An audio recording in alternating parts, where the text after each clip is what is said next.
మహిళలు రాజకీయంగా మతపరంగా అన్ని రకాలుగా ఎలా అణిచివేయబడుతున్నారు. ఆఖరికి వామపక్ష ఉద్యమాల్లో కూడా ఏ విధంగా మహిళల పట్ల వివక్ష జరుగుతుంది అనేటువంటి విషయాన్ని చాలా వివరంగా ఆర్గ్యుమెంట్ పెట్టడం అనేది జరిగింది. వామపక్షాలని కమ్యూనిస్టులని ద్వేషించి నన్ను కమ్యూనిస్ట్ అని బ్రాండ్ వేయదలుచుకున్నటువంటి వాళ్ళు నేను ఇంత కమ్యూనిస్ట్ పార్టీని విమర్శించే ప్రసంగం చెప్తే ఎందుకు బయట పెట్టట్లేదురా? ఏం సమస్య వచ్చింది మీకు? బయటపెట్టి చెప్పొచ్చు కదా.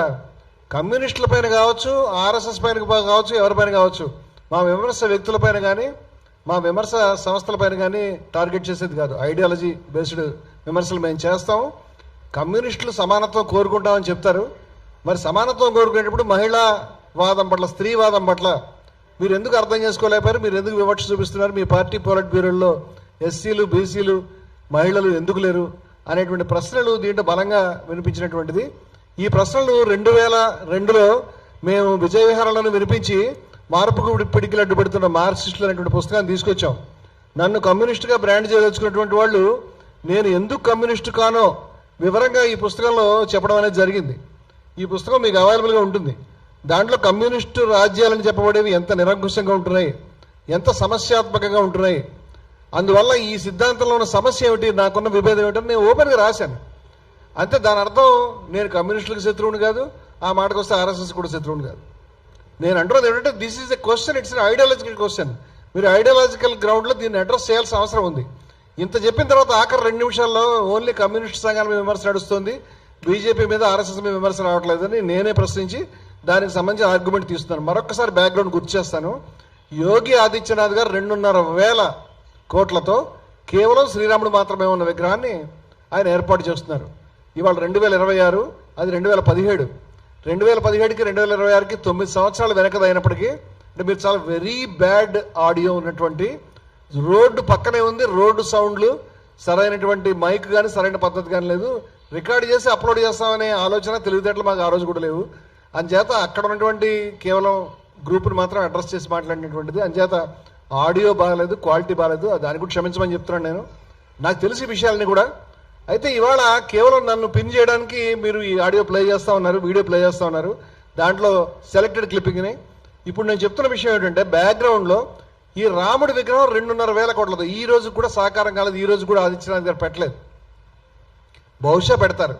నా ప్రొటెస్ట్ ఏమిటంటే భారతదేశంలో ఇప్పటిదాకా సింగిల్గా ఉండేటువంటి రాముడి విగ్రహాన్ని ఎవరు పెట్టలేదు. మీరు వెళ్ళి చూడండి. అయోధ్య ఆలయాన్ని పక్కన పెడదాం, నేను దాన్ని విమర్శించదలుచుకోలేదు. కానీ ఒంటిమిట్టలో కానీ భద్రాచలంలో కానీ మీ ఊర్లో కానీ ఎక్కడైనా కానీ రాముడు, సీత, లక్ష్మణుడు, భరతుడు, హనుమంతుడు, అది పట్టాభిషేక సన్నివేశం, లేదా రాముడు, సీత, లక్ష్మణుడు నిలబడి ఉండగా కింద హనుమంతుడు కూర్చుని దండం పెట్టుకునేటువంటి సన్నివేశం ఎక్కడైనా అదే ఉంటుంది. హనుమంతుడి విగ్రహాలు ఉంటాయి, ఒక్కడే ఉన్నది. ఎందుకంటే ఆయన ఘోటక బ్రహ్మచారి ఆ కథ ప్రకారం. అందువల్ల హనుమంతుడి విగ్రహం పెడతారు కానీ రాముడు ఒక్కడే ఉన్న విగ్రహం పెట్టరు. ఆ ట్రెండ్ వస్తుంది కాబట్టి దాన్ని అడ్డుకోవాలనుకున్నాం. ఎందుకు అడ్డుకోవాలనుకున్నాం అంటే ఇది మన మతం కాదు, మన సంప్రదాయం. దక్షిణాదిలో మేము అటువంటిది చూడలేదు. దక్షిణాది వ్యక్తిగా, జై సీతారామన్ చెప్పగలిగేటువంటి వ్యక్తిగా, సీత ప్రాధాన్యత తెలిసిన వ్యక్తిగా, సీతకు జరిగిన అన్యాయాన్ని మాట్లాడేటువంటి ఉద్దేశంతో నేను ఈ మాటలు చెప్తా ఉన్నాను. రాముడు, సీత కలిసి పెట్టుంటే నేను చాలా సంతోషపడేవాడిని. కానీ అయోధ్యలో పెట్టలేదు. కానీ ఈరోజు ఇటువంటి విగ్రహాలు చాలా చోట్ల పెడుతున్నారనే విషయం మన మతం మారిపోతుంది.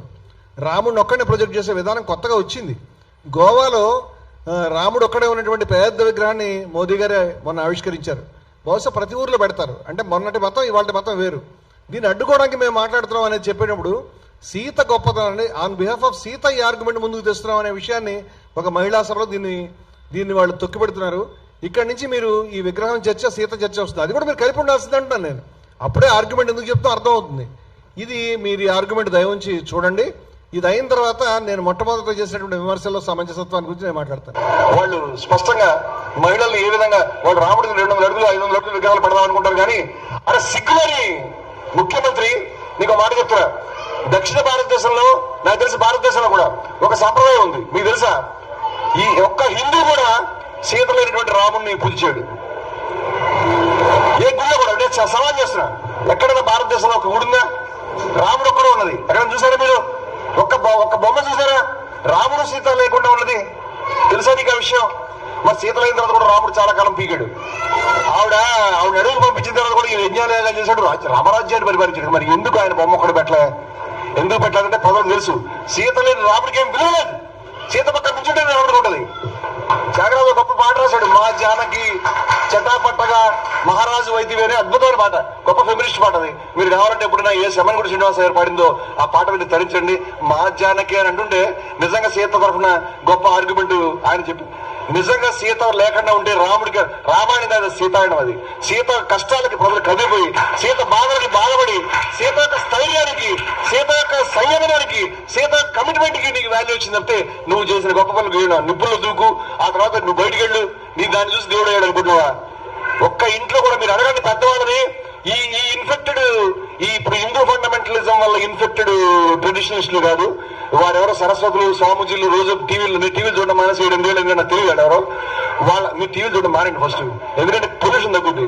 అయితే వీళ్ళెవరిని కాదు, నిజంగా పెద్దవాళ్ళు ఎవరైనా మీ ఇళ్లలో కానీ ఎప్పుడైనా నేను అడుగుతున్నా అందరినీ, సీత లేని రాముడు అక్కడ చూశారు మీరు? చూసారా? ఎందుకు 800 అడుగులు విగ్రహం పెడతాం? ఇది కాదురా భారతీయత, బేకారుగా అలా చేస్తే పాపం అరిష్టం.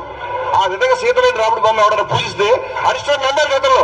నువ్వు ఫస్ట్ నీ యొక్క ఉద్యమం గురించి ఇలా నుంచి నాకు బాణం పెట్టుకుంటూ రాముడు బొమ్మ తయారు చేస్తాను. అలాంటి 6 ప్యాక్ రాముడిని ఎక్కడ చూడలేదు ఇప్పుడు దాకా. అవే లేడు ఆడు మా దేవుడు కాదు. We can't recognise, very sorry. Salman Khan చిరంజీవిని దాంట్లో పెట్టాలని నువ్వు చూస్తున్నావు, కానీ రాముడు అలా ఉన్నాడు. రాముడు సుకుమారంగా సౌందర్యంగా సీత పక్కన నిలబడి ఉంటాడు. సీత పక్కన నిలబడడం వల్ల వాల్యూ వచ్చింది, లేదా ఏ వాల్యూ లేదు. సీత కథ రాకపోతే రామాయణం ఎవరు చదివే ప్రసక్తి లేదు. జనం ఏం చేసి జనం కన్నీరు పెట్టేది. నువ్వు లోక సినిమా చూడు, ఏం చూడు, సీతమ్మ వారి గురించి బాధపడతారు, వేరే ఏమీ లేదు దాంట్లో. సీత లేని రాముని పూజిస్తే అరిష్టమని పెద్దలు ఎప్పుడు తెచ్చుకున్నారు. ఎవరు దేవుడు నువ్వు తెచ్చుకోవాలంటే చర్చ. నువ్వు మొట్టమొదటిసారి నీ యొక్క మందిర ఉద్యమం వచ్చినప్పుడు రాముడు బొమ్మ పెట్టడం మొదలెట్టు, ఇవాళ మొత్తం జనాలు కనిపించేస్తున్నారు.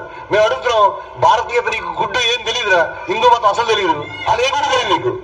నీ ఉన్నది మురికే మేము కావట్లే, నువ్వు మొత్తం మురికి ఇంకా పూర్తి డౌనేజ్ కింద మారుస్తున్నావు, ఇంకా ప్యూరిఫై చేయడానికి వీలైన పరిస్థితి చేస్తున్నావు.